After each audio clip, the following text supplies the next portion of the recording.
Doctor Mohan Varghese, നോക്കൂ, ഒരു ഭേദഗതി ബിൽ അവതരിപ്പിക്കപ്പെട്ട് അത് അംഗീകരിക്കപ്പെട്ട് കഴിഞ്ഞാൽ അതിന് പിന്നാലെ സഞ്ചരിക്കുകയാണ് ഒരു രാജ്യത്തെ വോട്ടർമാരുടെ, പൗരന്മാരുടെ ധർമ്മം. അങ്ങനെയെങ്കിൽ ഈ ചർച്ചയുടെ അടുത്ത മിനിറ്റുകൾ വളരെ പോസിറ്റീവായി തന്നെ മുന്നോട്ട് പോകണം എന്നാഗ്രഹിക്കുന്നു. നോക്കൂ, ഈ ചർച്ചയുടെ മുൻഘട്ടങ്ങളിൽ ഉരുത്തിരിഞ്ഞു വന്ന ഒരു പ്രധാനപ്പെട്ട കാര്യം, നീറ്റ് പരീക്ഷയുടെ വഴി അത്ര ശരിയായ രീതിയിലല്ല. അതിൽ ചില മാറ്റങ്ങൾ വേണ്ടിവരും, ഉടച്ചുവാർക്കലുകൾ വേണ്ടിവരും. മറ്റൊന്ന്, ക്വാളിറ്റി സിസ്റ്റം രൂപപ്പെടുത്തുന്നതിന് വേണ്ടി നേരത്തെ ശ്രീ PR ശിവശങ്കർ പറഞ്ഞു വെച്ച ഈ പഠിപ്പിക്കുന്ന കേന്ദ്രങ്ങൾ അത് മാഫിയകളായി മാറുന്നു. ആദ്യം കഴുത്തിന് പിടിക്കേണ്ടത് സുതാര്യത ഉറപ്പുവരുത്താൻ, വിശ്വാസ്യത ഉറപ്പുവരുത്താൻ, ഈ മാർക്കറ്റിൽ പച്ചക്കറി വിൽക്കും പോലെ വിദ്യാഭ്യാസത്തെ വിൽക്കാൻ ശ്രമിക്കുന്ന, പണം തട്ടാൻ ശ്രമിക്കുന്ന ഇത്തരം മാഫിയകളുടെ കഴുത്തിന് പിടിക്കലാണോ ഇനി ആദ്യം വേണ്ടത്?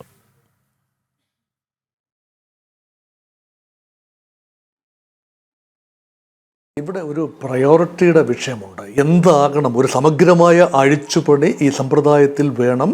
പുതിയ വിദ്യാഭ്യാസ നയമാണ്, ന്യൂ എഡ്യൂക്കേഷൻ പോളിസിയാണ്. അത് അഭംഗുരം മുന്നോട്ട് പോകേണ്ടതുണ്ട്.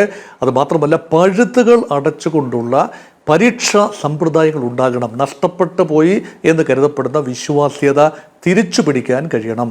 ഇപ്പോഴത്തെ നിലവിലെ നാഷണൽ ടെസ്റ്റിംഗ് ഏജൻസിയിൽ ലൂപ്പ് ഹോളുകളുണ്ട്. അത് പ്രതിപക്ഷം പറയുന്നത് കൊണ്ട് മാത്രമല്ല, തീർച്ചയായും അതിൽ ലൂപ്പ് ഹോളുകളുണ്ട്.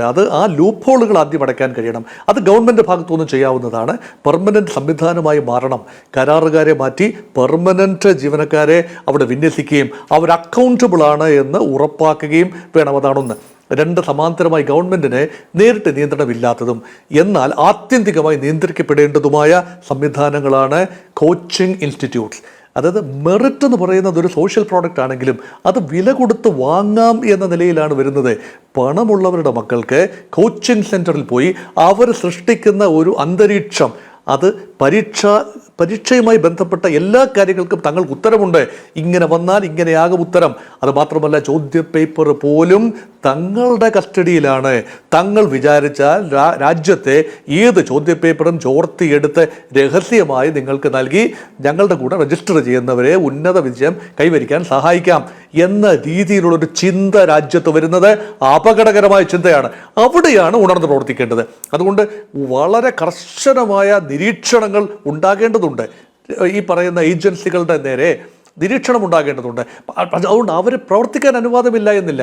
കാരണം വിദ്യാർത്ഥികൾക്ക് സ്വയം പ്രിപ്പയർ ചെയ്ത് പരീക്ഷയ്ക്ക് വേണ്ടി പോകാൻ ബുദ്ധിമുട്ടുണ്ടാകണം. പക്ഷേ അമിതമായ ഫീസ് ചാർജ് ചെയ്തുകൊണ്ട് വലിയ രീതിയിൽ സാധാരണക്കാരുടെ മക്കൾക്ക് പ്രവേശിക്കാൻ പോലും ആകാത്ത രീതിയിൽ ഇപ്പം നീറ്റൊക്കെ എഴുതണമെങ്കിൽ കോച്ചിങ് ഇല്ലാതെ എങ്ങനെയാണ് എഴുതുക? റാങ്ക് ഫയലുകൾ ഉണ്ടാകണം, കോച്ചിങ് ഉണ്ടാകണം, സമഗ്രമായ തയ്യാറെടുപ്പുകൾ ഉണ്ടാകണം, മോക്ക് ടെസ്റ്റുകൾ ഉണ്ടാവണം. ഇതെല്ലാം തന്നെ വലിയ പണച്ചെലവുള്ള കാര്യങ്ങളായി വരുന്നു.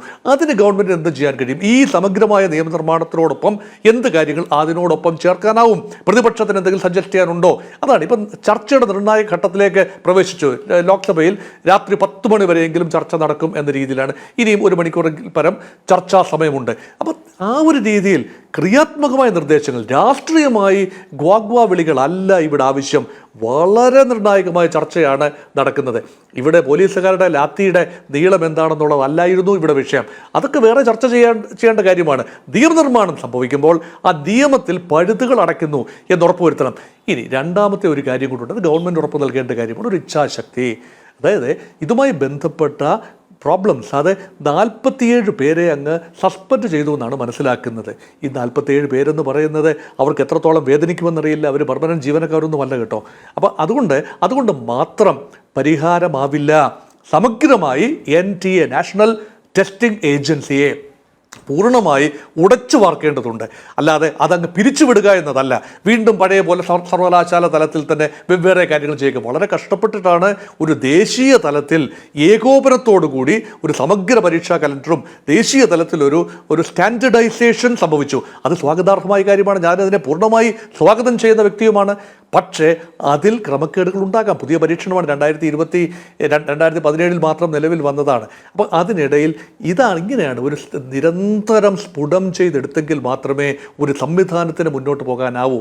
അപ്പോൾ അവിടെ ഒരു പാളിച്ച പറ്റാം. അത് മനുഷ്യ സഹജമായ കാര്യമാണ്. അതിന്റെ ധാർമ്മിക ഉത്തരവാദിത്വം ശരിയാണ്. ആ പാലിച്ച ഏറ്റെടുത്തിരിക്കുന്നു. വിദ്യാഭ്യാസ മന്ത്രി രാജിവെച്ചിരിക്കുന്നു. എന്താണ് വേണ്ടത്? അത് തിരുത്തുകയും അതിനുവേണ്ട പുതിയ നടപടിക്രമങ്ങളിലേക്ക് പോവുകയും ചെയ്യുന്നു.